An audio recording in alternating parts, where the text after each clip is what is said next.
سلوك الحقيقة معناها رئيس النادي الصفاقسي معناها في الماتش.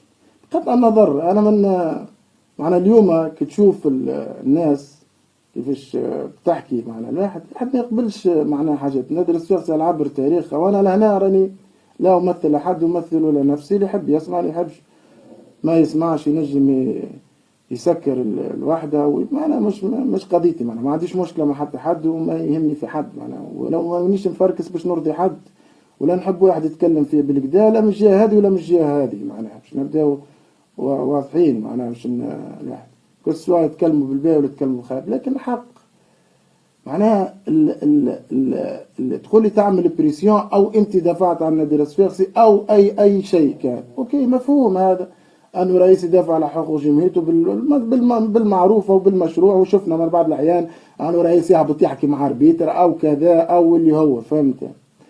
لكن توصل معناها في لحد رياض الديكلاراسيون كي من هذيك، الحقيقه انا طاح من عيني رئيس النادي الصفاقسي. ما كنتش نتخيل انه هذا المستوى توصل له اليوم النادي الصفاقسي، مستوى انه رئيس النادي يقول انا ما عادش اسمي اسمي منصف. وعلى فكره انا ما غلطتش فيه، خاطر ساعات واحد يقول لك منصف شهور، هذا كلام بالله.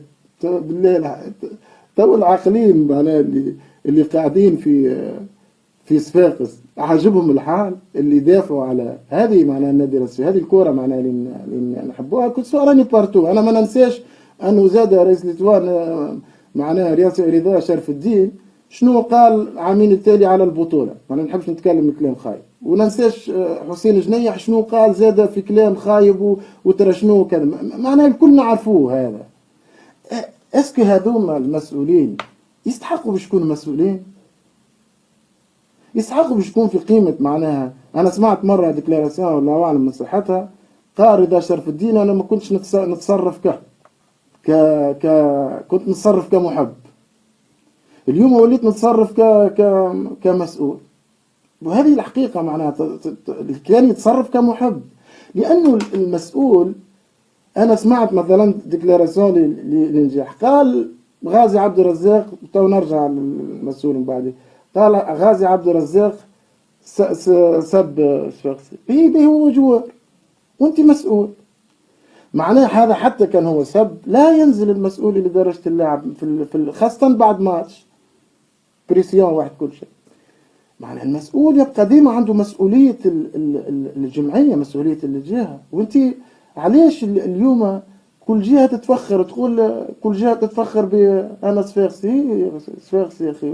أنت ولدت روحك، ما جيت غادي خاطرك ولدت غادي جيت في صفاقس. شو مشكل صفاقس ولا سيدي بوزيد ولا اللي هو معناها الفخرة الفارغة من صفاقس وسوسة الفارغة، الكبر اللي ما فيه حد شيء، فهمت؟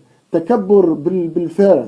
معناها واحد ولده ربي يغنيه، شنو يتكبر على الناس اللي ما عندهاش فلوس؟ هذاك هو ربي جابك غنيه، ربي يزيدك. الاخر جاء في بلاصه خير من بلاصه. مثلا انا نحكي في حاجه معناها سي حاجه الحقيقه معناها العباد كيفاش تتكلم اليوم. وشفت ديكلاراسيون الحقيقه انا ما نستغربش انه من جمهور ديكلاراسيون يسب ولا يعمل. لعبت الكوره ونعرف، وما عمري كان يقلقني شنو يقول الجمهور، لا كسوا يسب ولا كسوا كيفاش مسؤول في مسؤول نادي الصفاقسي شنو معناها نشريو له دنقري ومشمومة على جنب وكش لك فيلة نعطيوها ساطور ولا شنو؟ شنو معناها نصف شورب؟ انا حاب نفسرها لي شو معناها نصف شورب.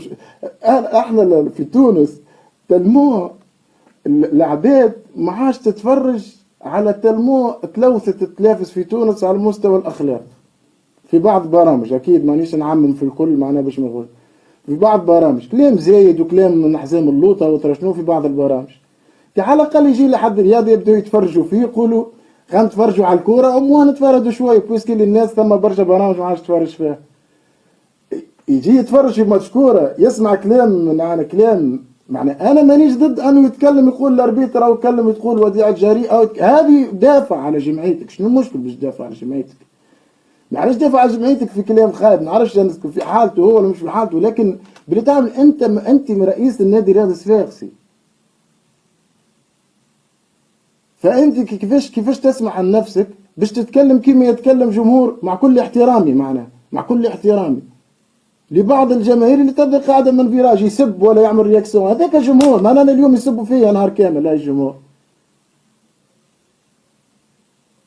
ما اسمحش نروح باش نرد على بعض الناس، كل سواء من جمهور نادي راس سواء من جمهور نادي راس الساحلي، مع كل احترامي للجمعيتين، لكن لا احترم نوعيه الناس اللي تسب واللي يسب مردود عليه. لكن كيفاش تسمح لنفسك انك تتكلم؟ هل هذا بالحقيقه مسؤول؟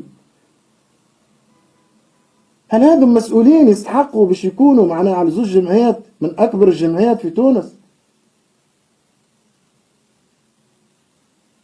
ومن بعد يجي الناس تدافع على الباطل. قال لك لا يدافع على الجمعيه، علاش تدافع على الجمعيه؟ لازم بالكلام الخايب والكلام من الواحد. تعرف انه في التلفزه يتفرجوا عليك الصغار، يتفرجوا عليك النساء، يتفرجوا عليك العائلات، ولا ما تعرفوش؟ ولا انت استاد، انت تعرف انه كلام الزايد كي يتقال في استاد التلفز ينقصوه باش العائلات اللي قاعده تتفرج في الواحد باش ما تسمعش كلام الخايب. يعني هذه غريبه. انا اليوم نشوف في تعاليق ولا ترى شنو فهم. انا ما فاهم، مانيش فاهمها الحاله، والحاله اللي وصلنا لها والرداء معناها على جميع المستويات. لعبنا انا اصحابي اليوم التوا معنا كجوارات التوا اليوم، زبير وعماد المهذبي وزياد الجزيري، حتى اذا مانيش باتصال معناها مباشر، لكن اصحابي. كيفاش